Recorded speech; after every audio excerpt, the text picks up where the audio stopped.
Hi guys, this is Alex, qualified Usui Reiki Master, and I'm going to do the first of the Reiki 3 symbols today, which is Dai-Ko-Myo.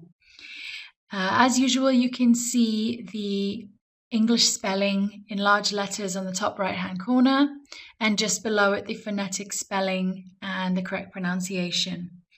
This is known as the master symbol, and on the left-hand side you can see two symbols. It's the traditional one, which is most to the left, and the contemporary or more non-traditional modern form on the right. I'm going to teach you how to draw both of these. It doesn't matter which one you use, it's up to you. Some people will feel it's more powerful to use the contemporary one, others will have the opposite view, but you can't go wrong with either of them as long as you memorize the name, the correct way of drawing it, and use it once you've been initiated into Reiki 3 as a master. Use it in every healing. Since I said most of what's on the right hand side, I'll just continue before I draw the symbols. This is used to heal the soul. So we're on the level of the soul. As you will have previously seen in my other tutorials, if you haven't checked them out on my YouTube channel, I've gone over the Reiki 2 symbols, Shoku-rei, which is the power symbol, Seihei-ki, which is the emotional symbol, Honsha-ze-shonen, which is the distance healing symbol for the mental body. And then finally, this Dai-Ko-Myo, the master, is for the soul, the deepest of the deepest part of our being, basically. We also use this to pass attunements. This is the main symbol. Although all of them are used, this is the main one. So now let's go to drawing. I'm going to start with the traditional symbol. Like I said, it's the one that's most on the left-hand side, the more complex one. And as usual, you can see I have numbered and placed arrows on the brush strokes to help you guys learn how to draw this. So flat hand, as if you're placing it against the wall, fingers extended and closed, and we start at number 1 with a horizontal straight line. Then we go above number 1 to number 2, and this is the first time that you will see two brush strokes connected as a single stroke, but it looks like two. It's actually one. So go down and then in diagonal to the left. That is stroke number 2. Stroke number 3 is the single diagonal to the right. Then number 4, which is in the center, a vertical line which is not connected to anything. 5 and 6, make sure you go left and then right, slightly sloping curved lines. Then again, number 7 is a horizontal straight line like number 1.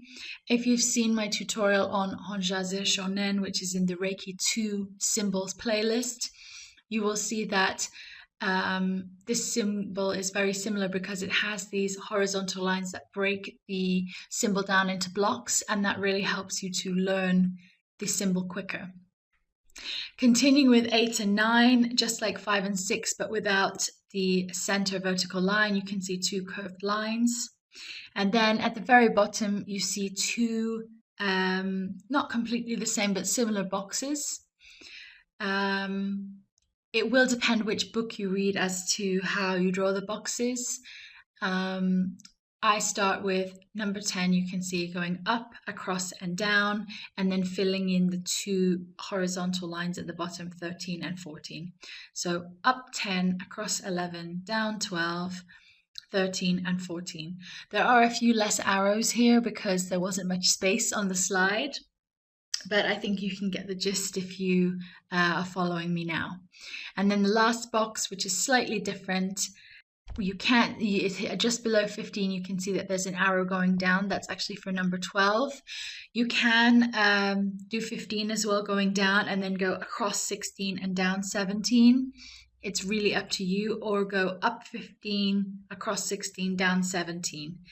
18 and 19, of course, are from left to right horizontal lines.